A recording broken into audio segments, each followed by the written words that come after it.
Support WrestleTalk! Enable notifications.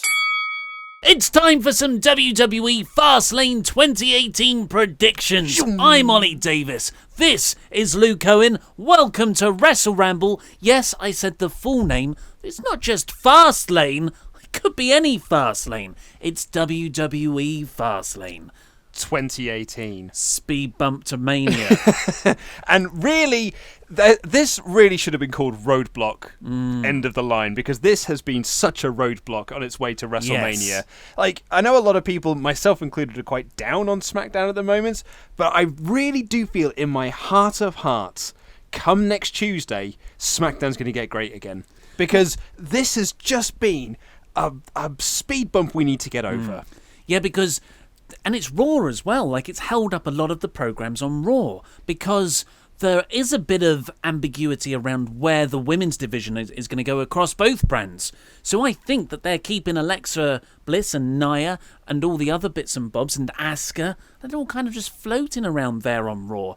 And it's because we don't know what's going to happen with Charlotte yet. No, exactly. It looks like it's going to be Charlotte Asuka. Yeah, Dave Meltzer said in the Observer newsletter today, because we're recording this on a Thursday, that the reason why they can't announce Asuka versus Charlotte yet because they have to wait until Fastlane is out of the way. And that is just what this pay-per-view feels like. It's just like, we can't announce the Bludgeon Brothers for WrestleMania because we've got to get through Fastlane first. Can't announce AJ versus Nakamura because we've got to get through Fastlane first. It's been a real slog to get here. My favourite review of this show, so not this show that we're doing, this show that we're going to be predicting, Fastlane 2018, is your comments you made just before we pressed record, which is, wow, they managed to get 6 matches. Yeah, because I was looking through the card, and and you had this as well, because you forgot about a match. I was like, okay, there's the 22-man main event. Yep. There's the New Day Usos match, which, man, am I looking forward to. So looking forward to. Like, that's got to be one of my more anticipated matches in WWE of the year. Yep. Really. And I'm really excited about it. It's only had a 2-week build, and I'm so excited for it. And then I'm like, okay, they've also got a... Yeah, and that's what happened. And then you think about it and you go, oh yeah, of course Charlotte would be defending a title, but who is that against? Your phone's in flight mode, so I can't help you with that at the moment. What did you ask it to do? I don't know. I hope the thing picked that up. Apparently, I just asked my phone to open the calendar app, but let's not do that. Weird. Okay, she's feuding with the Riott squad. Okay, that's a thing. And then you're about, oh yeah, Shinsuke Nakamura sang Rusev Day or Nakamura Day this week. So they're having a match. God, what else is there? And then you were like, the US title. Yeah, so I was writing up the Fastlane predictions video, which is currently, well, not predictions, sorry, the rumours video, which is currently on WrestleTalk now, so head over to the channel once you finish watching this and go and watch that as well.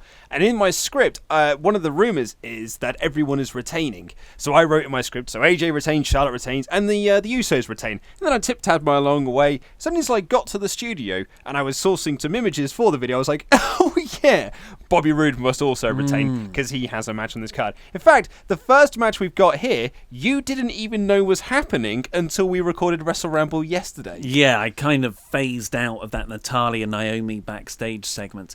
Becky Lynch and Naomi versus Natalya and Carmella. So 2 of the matches on Fastlane were announced on the Go Home show, which is that tag match and the Nakamura Rusev one, which isn't uncommon. No. It's just also not good practice. And really, this match is on the card because there's 6 people in the main event. When we did a WrestleRamble Extra, we reviewed Armageddon 2000, we had the exact same comment there, which is like they had the 6-man Hell in a Cell in the main event. So that's 6 of your main eventers right there. So the rest of the undercard was, oh, crikey, well, who are we going to put on the card? This lad hasn't got anything to do. I guess we could put them on the card as well. Just we need to fill things up here until we get to the main event. It was the same with Elimination Chamber, where everyone, all the talent was stacked into that chamber match, and the rest of the card was rather sparse. So, shall we kick things off with Becky Lynch and Naomi versus Natalya and Carmella? Oh, war for the ages. It is, very hard to care about.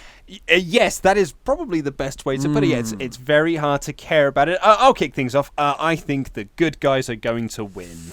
Purely because Carmella has the Money in the Bank briefcase. More or less, yeah. you can beat her and beat her and beat her because she's got the briefcase. She's going to win the title, yeah, so it's you can just fine. flatten her out overall. Yeah, so I think it'll be Lynch and Naomi, with probably with Naomi pinning Carmella. So this is some form of the welcoming committee, at least. Natalya and Carmella. I'm almost reluctant to say her name because she might appear. Where's Tamina? It's only if you say it 3 times in a mirror. Oh, is it? Yeah. Yeah, and you have to go, Tamina.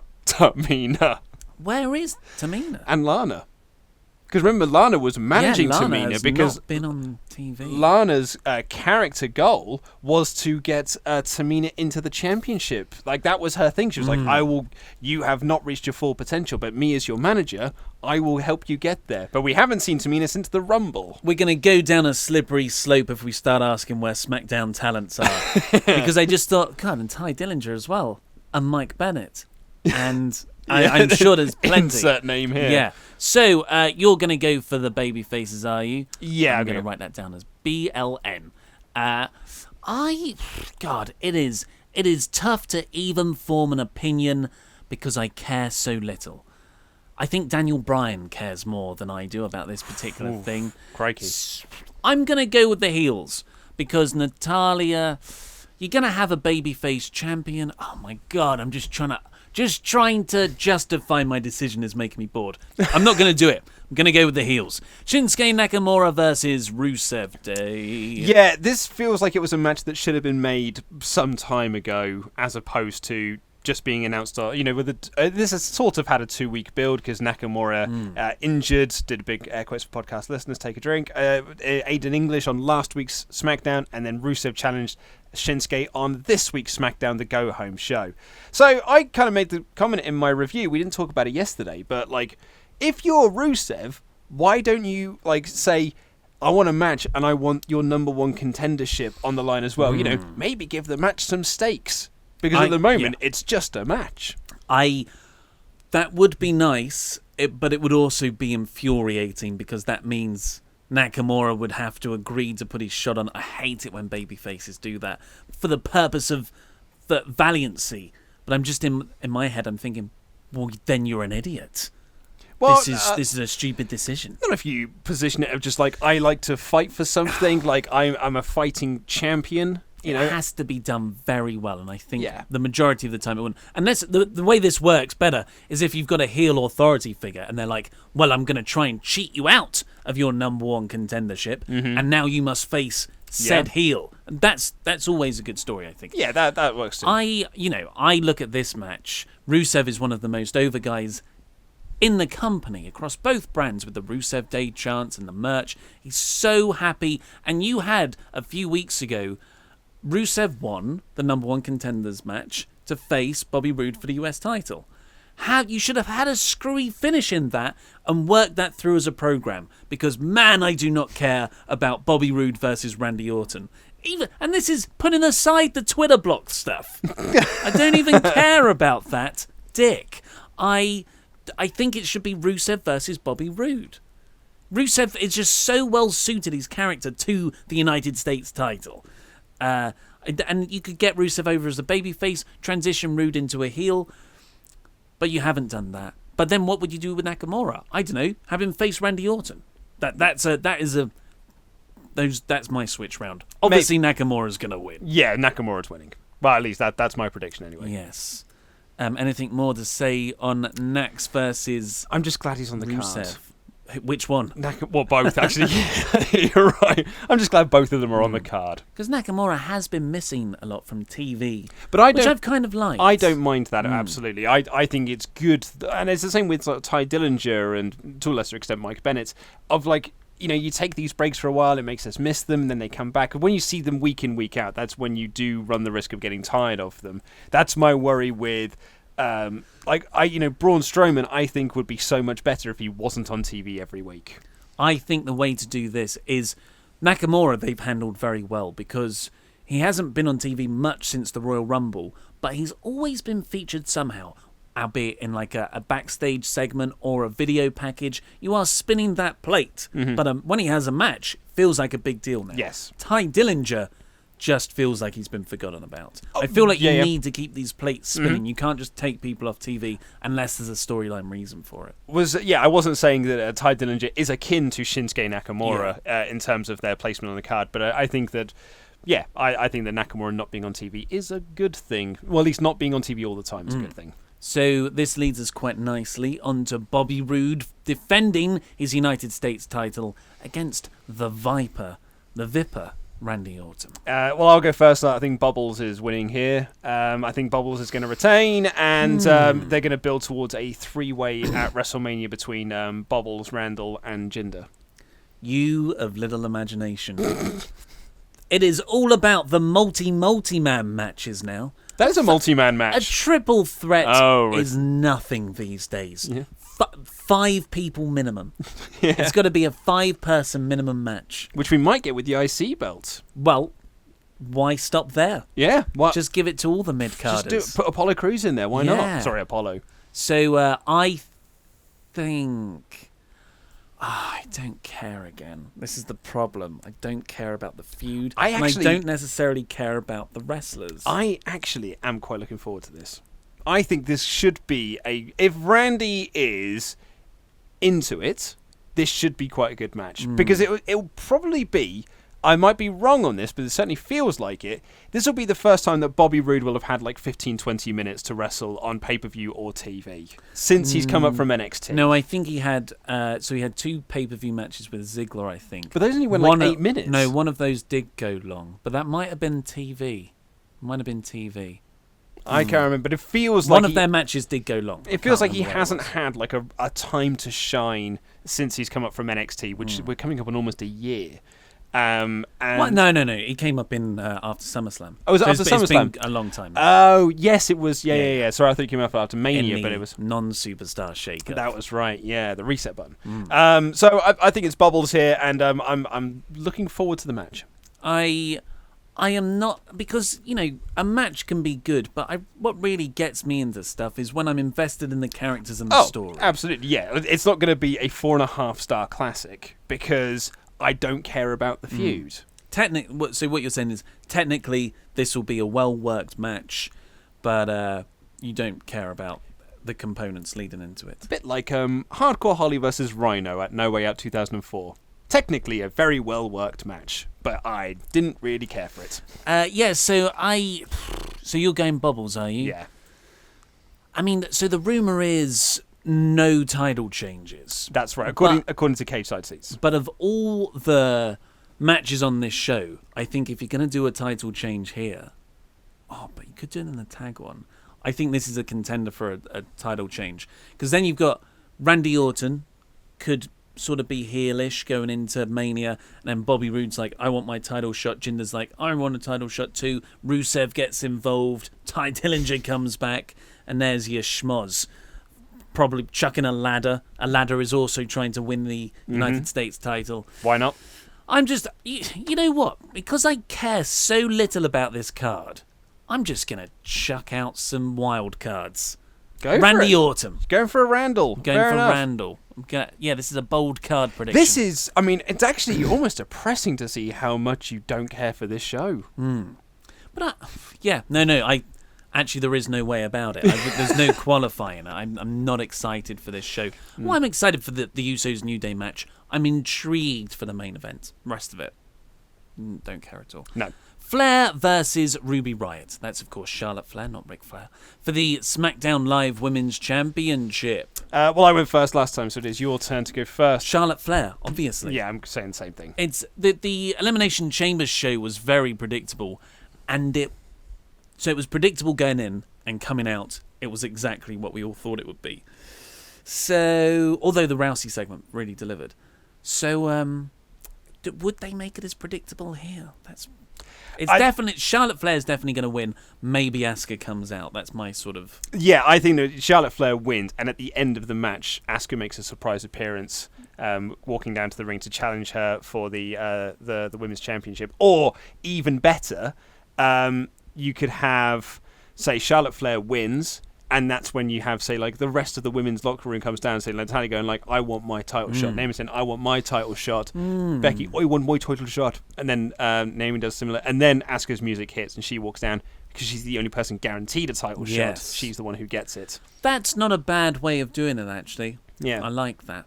So Also, you're going with Charlotte Flair as well. Yeah, I was going to say, you wrote Ruby right, I don't but know why I did that. not predicting Ruby right for this whatsoever. Well, I actually wrote down RR, which was Roman Reigns. That's my default. I just type R's for predictions, yeah. You'd think with those initials, Ruby would do much better for herself. Yeah, just through clerical errors. The Usos versus the New Day for the SmackDown Live Tag Team Championships.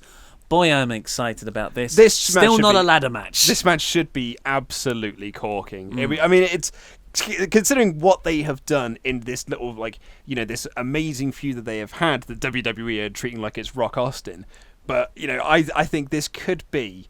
I mean, it's easily going to be the best match on the card, like without a shadow of a doubt. And I think the Usos are retaining. I think they're finally good. Their storyline is that they want to get onto the WrestleMania main show. I think this is going to get them onto the WrestleMania main show. And at what cost? They have to go against the Bludgeon Brothers. And their big, wacky hammers. Yeah. Which apparently are actually quite heavy. I saw that. Yeah. So like 22 pounds or something. Yeah, something like that. It's not like they're not like Timmy Mallet mallets that we thought they were. Fiberglass. Yeah, they've got some weight to them.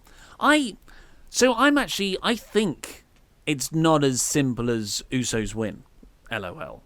I think the New Day are in with a shot here, and you can build to a massive rematch at WrestleMania.